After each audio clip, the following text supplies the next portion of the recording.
Now we're going to excuse the board.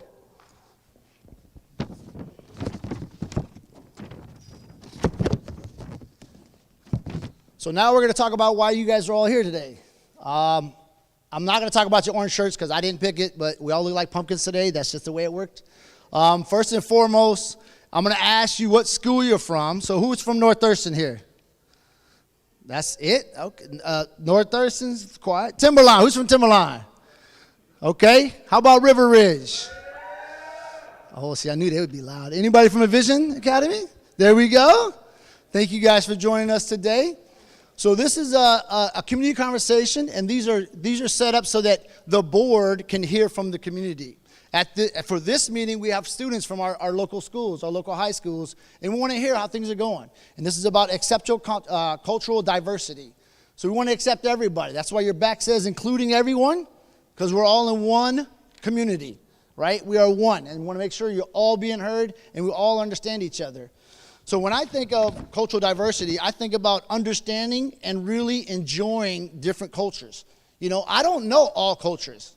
Okay, I grew up in Germany and Washington State. So I moved around a little bit. I grew up with people from all over the world, but I didn't really dive in and understand everybody's culture.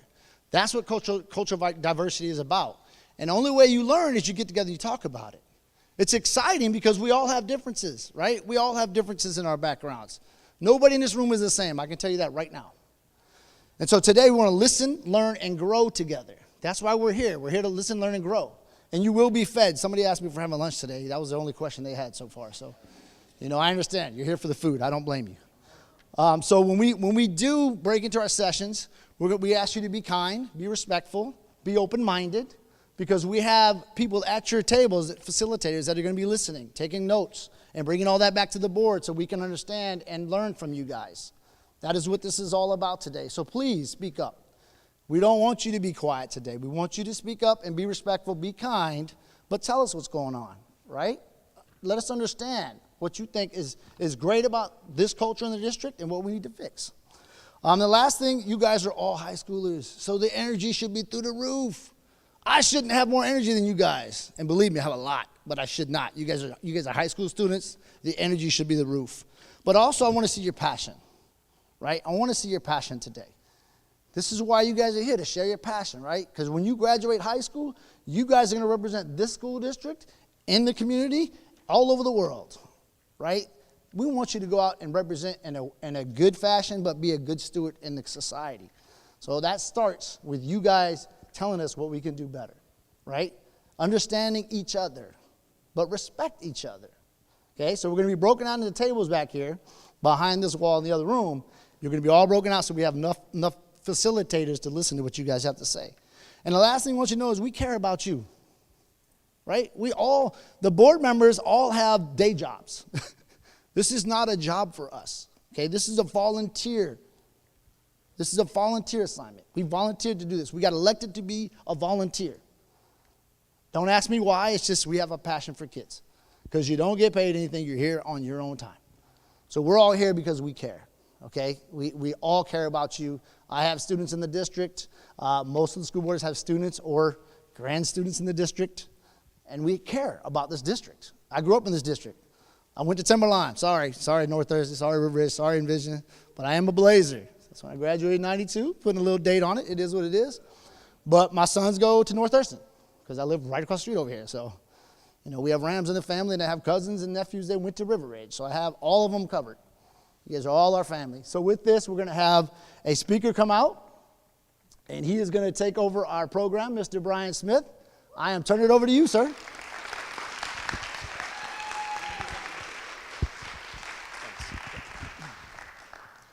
Okay, thank you very much. Is this a good volume?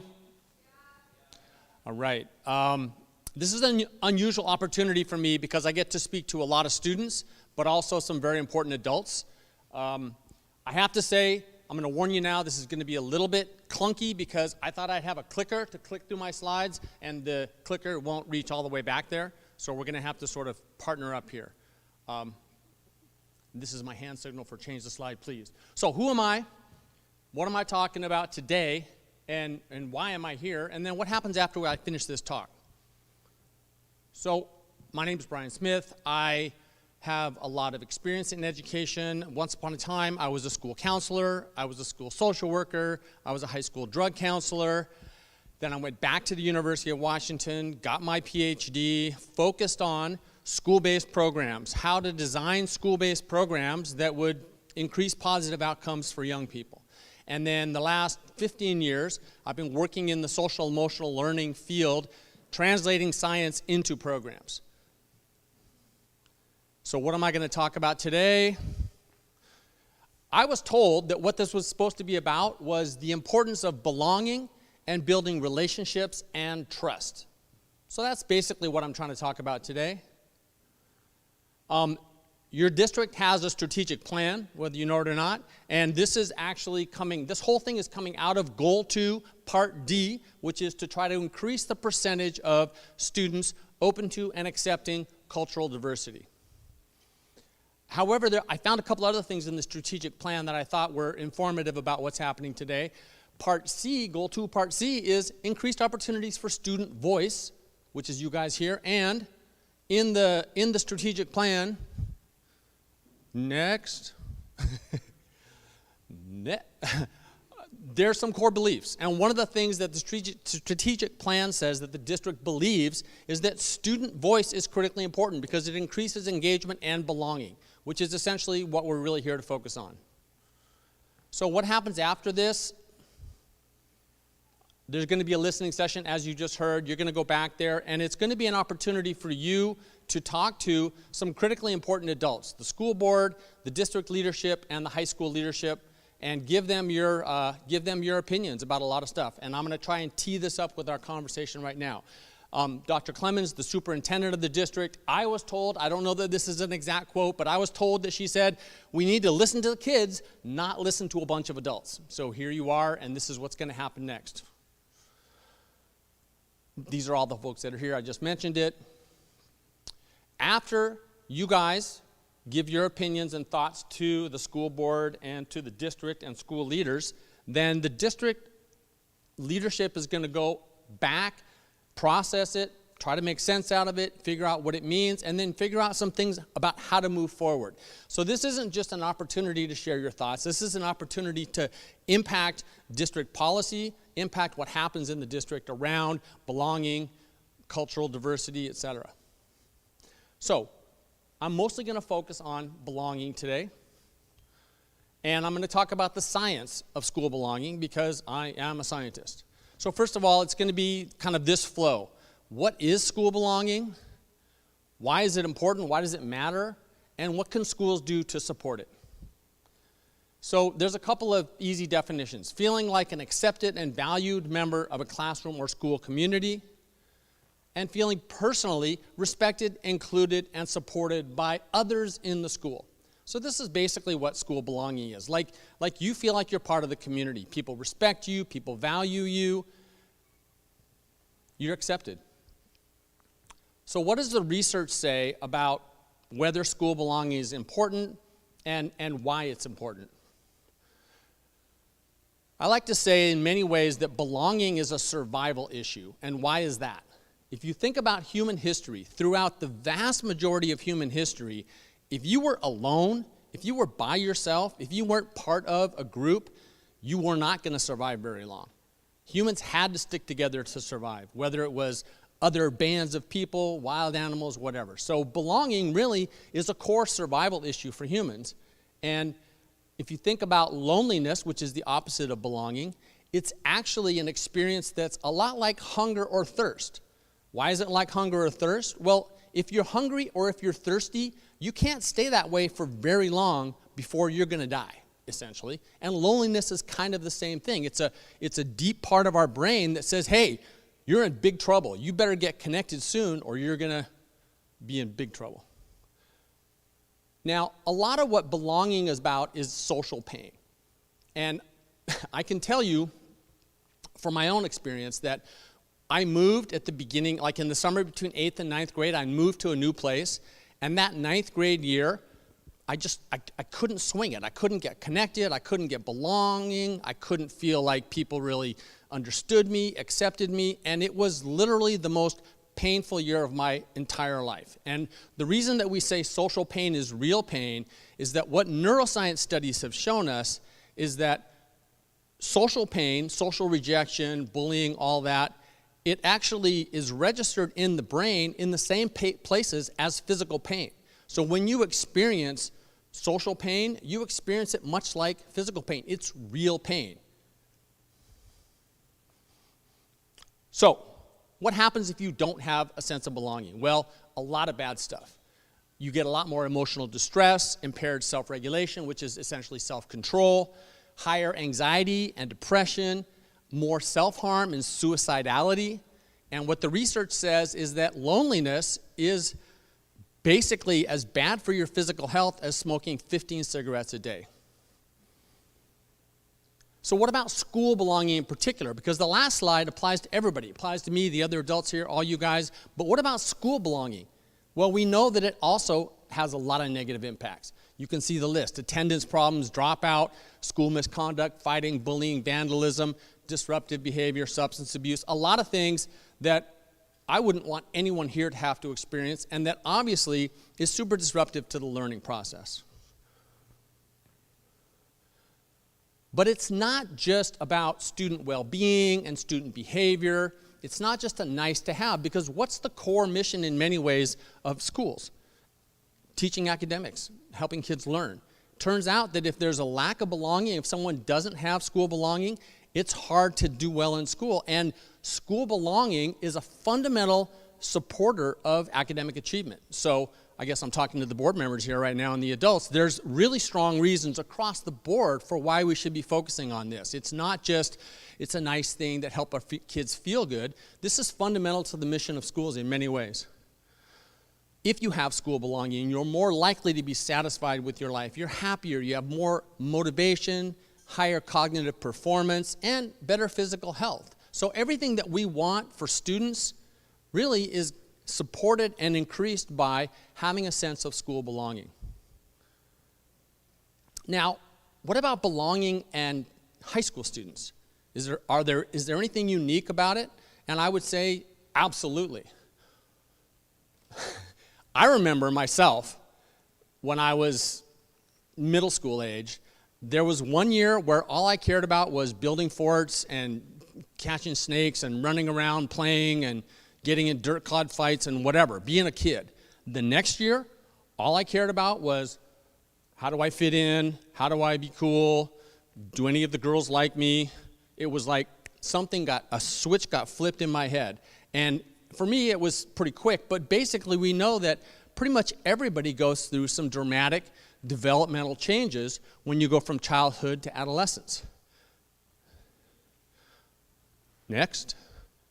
A lot of it is about brain changes, and what happens to your brain when you go from childhood to adolescence is that the parts of your brain that focus on other people, that focus on thinking about other people and social situations, and the parts of your brain that actually is kind of about being self-conscious and self-aware, those things take off. So if you feel like, or if you think back a couple years and you're like, wow, all of a sudden I started really thinking a lot more about where did I fit in. I started being kind of self-conscious. You know, think about social media today. It's a constant self-consciousness barrage. That's due to real brain changes that happen as you transition into adolescence. I'm going to say the adults in here might remember this.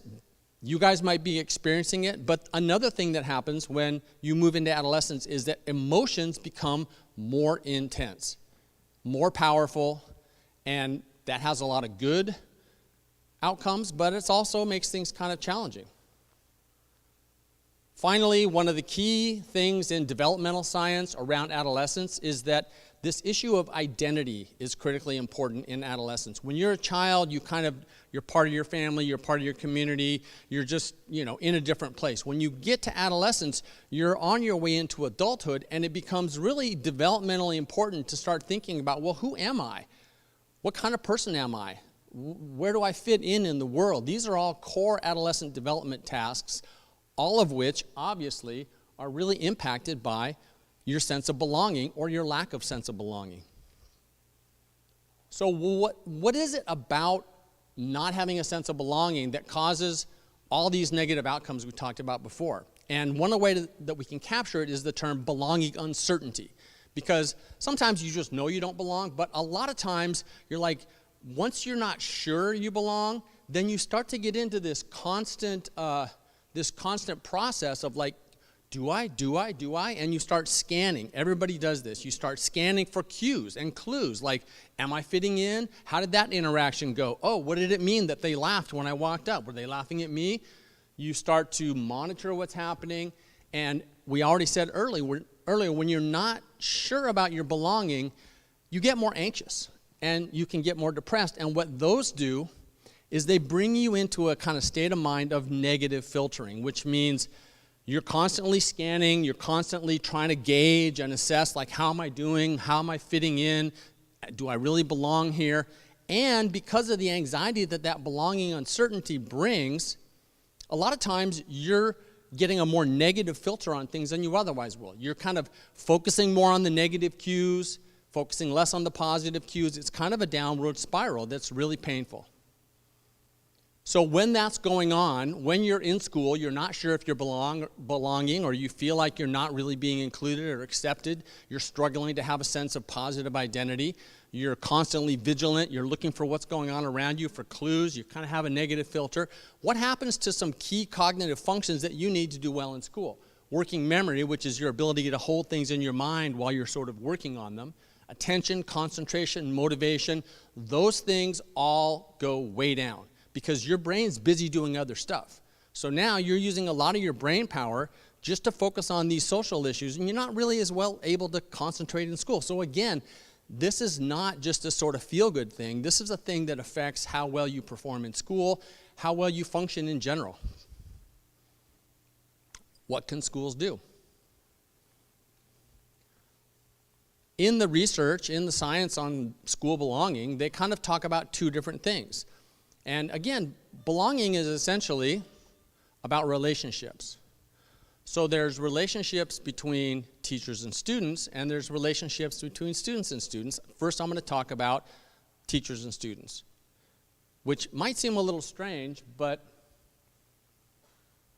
the number one factor in all the research on school belonging for young people, the number one factor that seems to make a difference is what kind of relationships and what kind of support you experience from your teachers. So it seems in many ways like belonging is just a social issue. Do you have friends? Do you fit in? But really, a lot of it in the school setting has a great deal to do with teachers and has a great deal to do with your connection to your teachers. So since belonging is so important, since belonging has so many powerful effects on well-being, mental health, academic achievement, it's a really important thing for people to have. And if one of the biggest factors driving that is teacher support and teachers' ability to connect with their students and create positive environments in the classroom and help people feel connected and like they belong and they're accepted, well, now we have to think about how are our teachers doing. And remember, after this is over, you're going to go next door and you're going to be talking to the most influential adults in the district to help them think about how they want to move forward and try to support students in feeling like they belong, feeling like they're able to make connections, feeling like they're able to thrive and achieve. So I think that it's important for you to think about your teachers and how they're doing. How hard are they trying and making explicit efforts to connect with you, to be friendly, to understand you, to get to know you, to create a positive classroom climate? What are they actually doing to that regard? Because here's the thing, especially in high school, a lot of teachers in high school feel like their job is to deliver academic instruction. I'm a math teacher. I'm a social studies teacher. That's what I learned in school. When I was in school getting my teacher certificate, nobody told me about social emotional learning. Nobody told me about building relationships with students. I was told how to create lesson plans. And that's where a lot of teachers are coming from. And part of it is that there's this issue of well, what's my job? Connecting with kids. Maybe it is, maybe it isn't.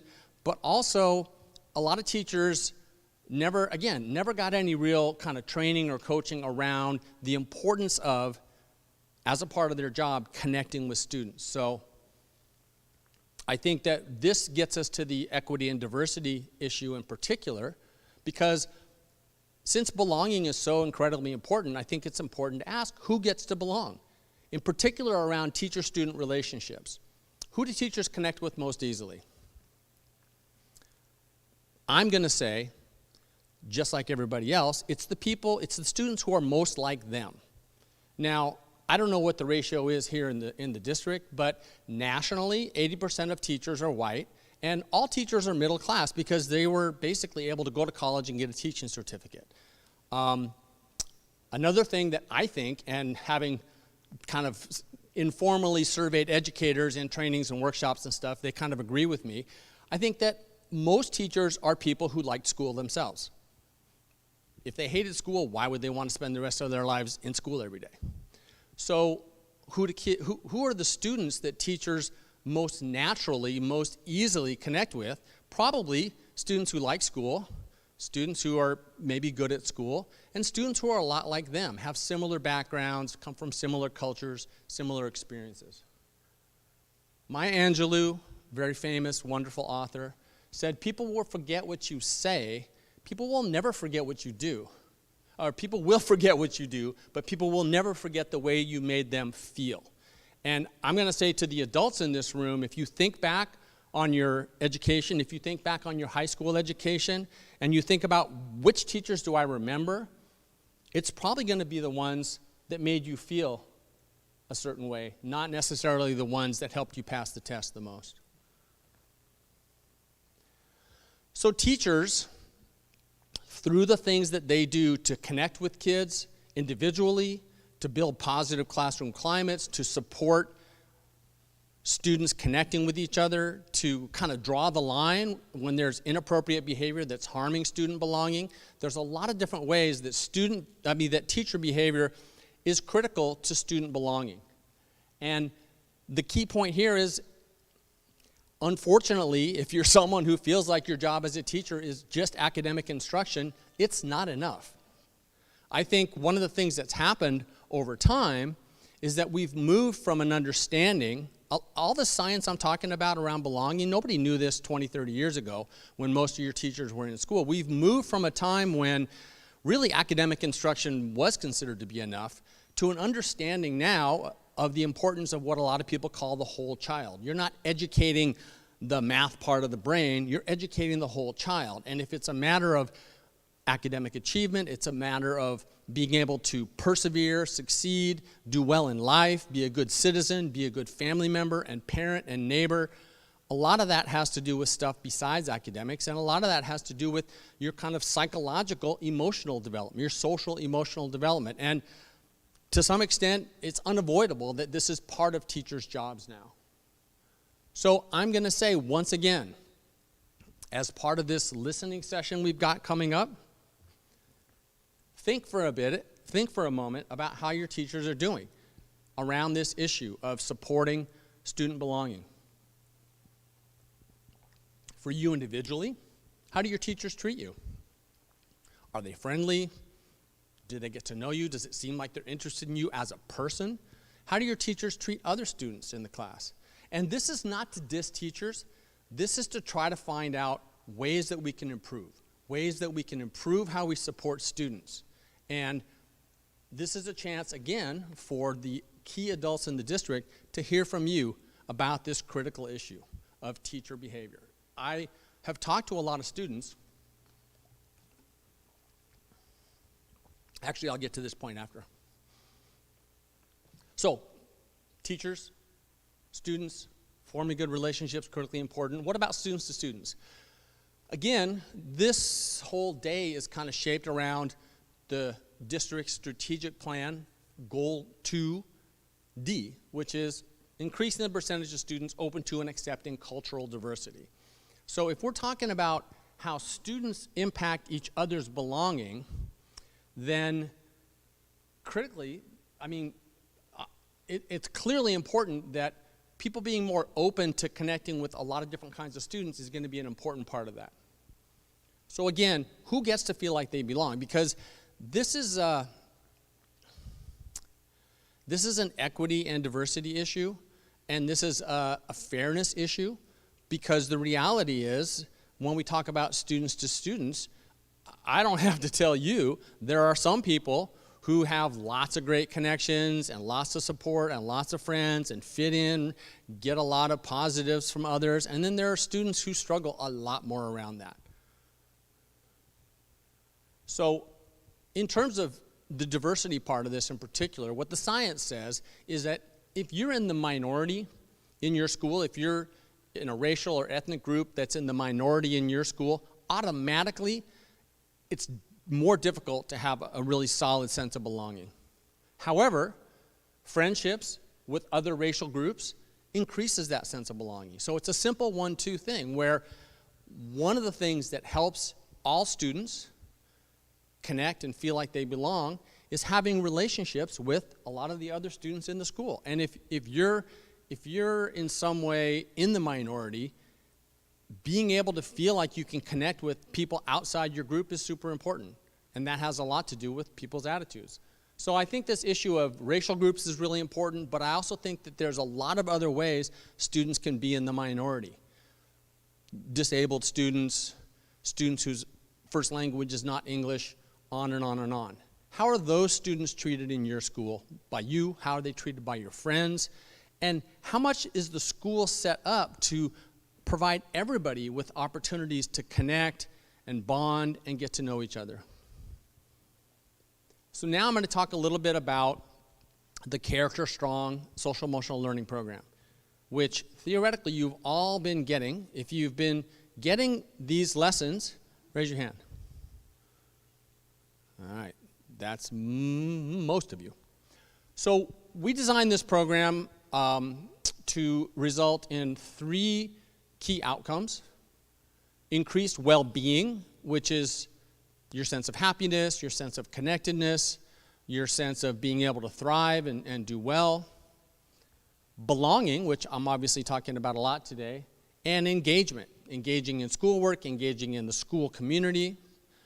And in the lessons, which do a lot of things, and let me just say, I'm not saying this is the perfect program that's going to solve all problems, but I do think it provides some opportunities for people to try to make some progress in this belonging area and around connecting and building relationships. So for example, does anybody know what I mean when I say get to know you games? Just raise your hand. Yeah, right. So at the beginning, there's a lot of these games. Waffles or pancakes. There's all kinds of things that are mostly not super serious, but the idea is, and what we've been hearing from students is that they feel like it's working, is to give students a chance to just share and connect and engage. It's kind of fun, so it's not super high stakes. So all the lessons, pretty much all the way through, start off with these games that are designed, and what I'm doing now is talking about how the lessons are supposed to help people connect. So one of the ways is simply through these games. And people say they're very popular. We know this because one of the things that we found out early on is that a lot of teachers were having trouble finishing the lessons. And when we asked them, well, what's making it difficult, they said, the kids like to get to know you games so much that we just keep doing that and we don't have time for the rest. So these seem to have worked okay. There's a lot of working in pairs and groups. And we have a lot of quirky stuff in there around how to get into pairs and how to get into groups. We don't just say, find a friend, find a group of 4. We usually come up with quirky things where you have to go around and talk to people. What month were you born in? What's your favorite? Whatever. And the reason is that we want kids to work together in pairs and in groups with people they don't necessarily know. It's intentionally designed to set it up so that people get to connect with a lot of other people. And one of the things that we know is that if you never talk to someone, you're not going to get to know them. So working in pairs and groups is both a way to put people together with folks that they don't necessarily normally hang out with, but also a way to get people engaging with each other. Actually, let me go back to pairs and groups. You guys are probably getting there now, but each grade, there's a block of lessons towards the end that are essentially kind of based on a project-based learning model where you form a team, and then for 3, 4, 5 lessons, you work together during that time to come up with a project and a product. And this is designed to both build teamwork and how to work together, but it's also, a lot of it is focused on things like, how do we in our school promote well-being for other students? How do we in our school promote belonging for other students? How do we figure out what some of the barriers to belonging are? So there's something like that that's going to be happening either already for you guys or coming soon. And then we have lessons about empathy and perspective taking, trying to build the skills of how you care about, how you understand the feelings and the thoughts and the experience of other people. So I want to talk about that for a sec. I used to live in Albuquerque, and I worked with a lot of teenagers that were in gangs down there, and I actually thought they were great. But one of the things that really opened my eyes was that anybody else in their gang, they could not have been more caring and empathetic. Anybody else who, like from the outside, you couldn't even see how they were different, who was in a rival gang, they had no empathy whatsoever. A lot of times, the issue of empathy is not, I'm a person that has empathy, I'm a person that doesn't have empathy. It's really more about who do you have empathy for. And so the idea with the circles of empathy is that, again, like I was saying about teachers, who's it easiest for you to have empathy for? Probably people who you have the most in common with. As you move out in your circles of empathy, as you move out to people that you have less in common with, that you're less alike, maybe you have a different culture, different background, different family life, different interests, different personality, it gets harder and harder to connect because you can't just automatically go, oh, that happened to that person, or they're in this situation. I bet I know how they feel. People feel different in different situations depending on who they are. So on the one hand, a common phrase is perspective taking. I'm going to just take someone else's perspective, try to understand, walking in their shoes a little bit, what's it like to be them. I like to call it perspective getting because the reality is, especially as you go further out in your circles of empathy, people are a little bit less like you. You can't just assume that you know how they feel. You can't just assume that you understand their experience. And I think this is something that is really coming to the forefront nowadays with a lot of the work around anti-racism and equity because there's a lot of work that we have to do to understand people who are not necessarily having the same experience as us. They occupy a different place in society. Again, they come from different kinds of families, religions, cultures, backgrounds. And to cross those bridges takes work. It's perspective getting because you got to go get it. You have to actually talk to people. You have to connect. You have to try to understand. You have to maybe give up some of your ideas about how things work and who you are and where you fit in.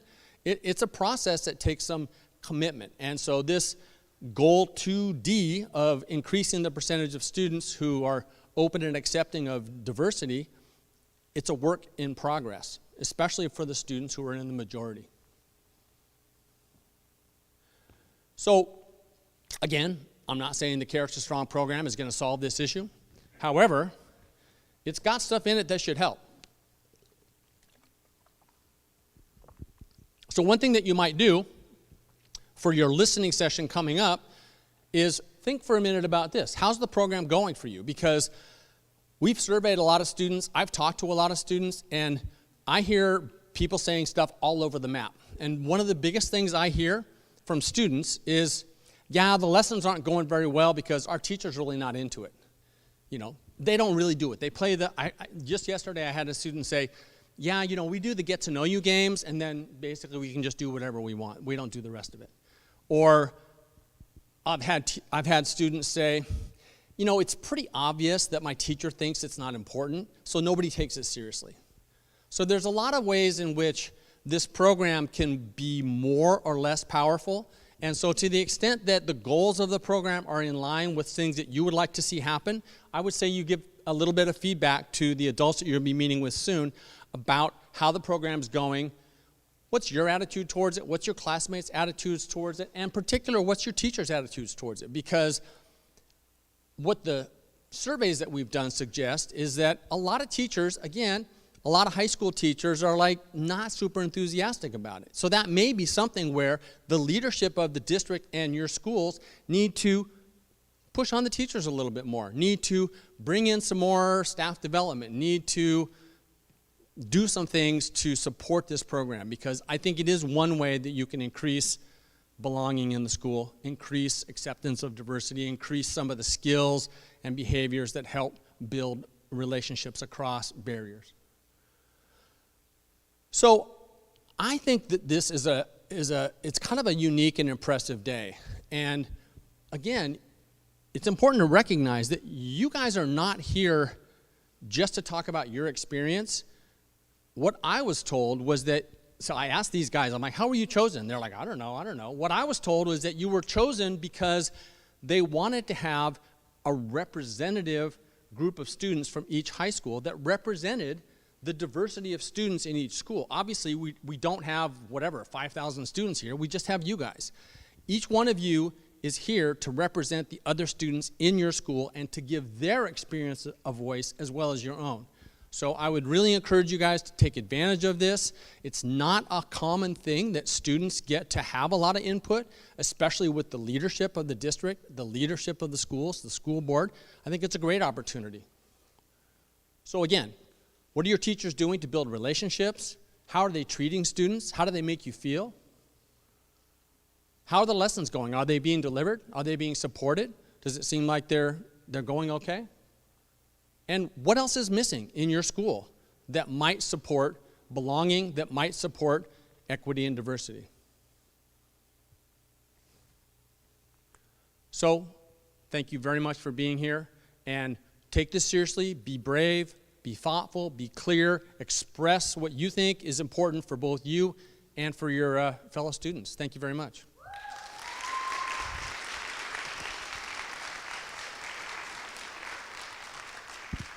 All right, let's thank you, Brian. Appreciate that. That was amazing. Okay, now it's time to grab some food. So the way it's going to work is students are going to go first, but before you get up, look at your name badge. It has what table you're going to be sitting at when we get into that room over there. And we're going to go out this door, and then you're going to take a right and grab your lunch, then go into the other room back there. Everybody good? All right, let's